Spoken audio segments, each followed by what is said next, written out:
Alright, hello everybody, Friendly Red here, and welcome to my initial impressions of Mika and the Witch's Mountain.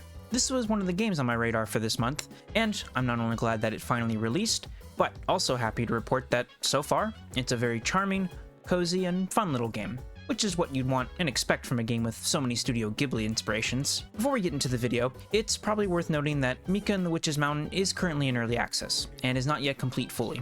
The store page for the game denotes that the main content is included within the early access, which presumably means you can finish the game / see credits. Regardless, there will be more adds to the game over the course of the next 6 months, and it should be fully complete by early next year, if the current estimate for the early access period is maintained. Anyways, with that out of the way, let's move on to the game proper.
In Mika and the Witch's Mountain, you'll take on the role of Mika, a witch in training who's found herself in a bit of a tricky situation. She traveled to the top of a large mountain situated on a small island town to start an apprenticeship under a powerful witch known as Oligari, but was quickly thrown, quite literally, for a loop when Oligari cast her off the side of the mountain. After falling all the way down and landing on the beach, Mika finds that her magic broom is broken, and needs to get it repaired if she has any chance of making it back to Oligari and continuing the training.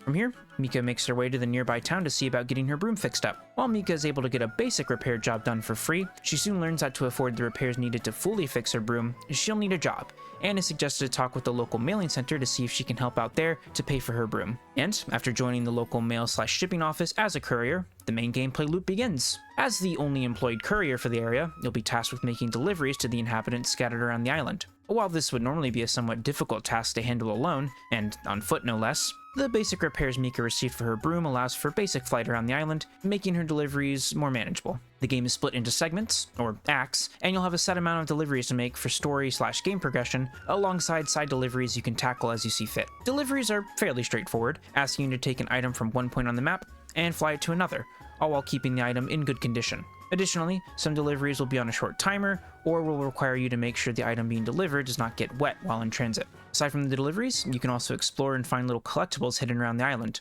I'm unsure as to what exactly they do or unlock, but it's pretty fun to look for them, or stumble across them while you're en route for a delivery. But yeah, that's pretty much the main gameplay.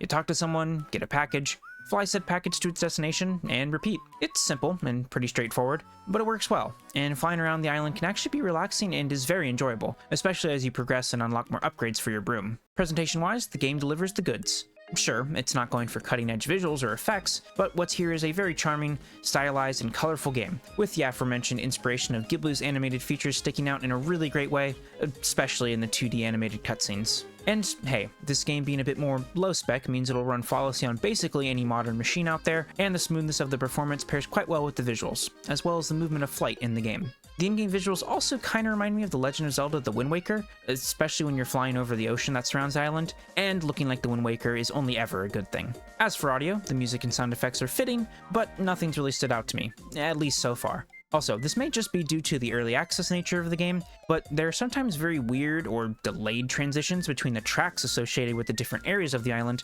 and sometimes music just isn't playing at all, which is jarring. You may sometimes find yourself flying in complete silence due to this, as the use of sound effects while in flight is pretty sparse, and it's something I hope can get cleaned up as the early access period continues. A minor complaint, and really the only one I have with the game, though I thought it would be worth mentioning anyways. And honestly, I think that's pretty much everything I want to say about the game, as far as my initial impressions of it go. It's probably some of the most simple, clean fun I've had in gaming this year, and I would for sure suggest checking it out if you enjoy platformers, adventure games, any sort of cozy or chill games like Animal Crossing or Stardew Valley, and of course Studio Ghibli films. Of course, I also understand if you'd rather wait until the game is fully complete, with all the tweaks and additions that'll come over the course of the early access period.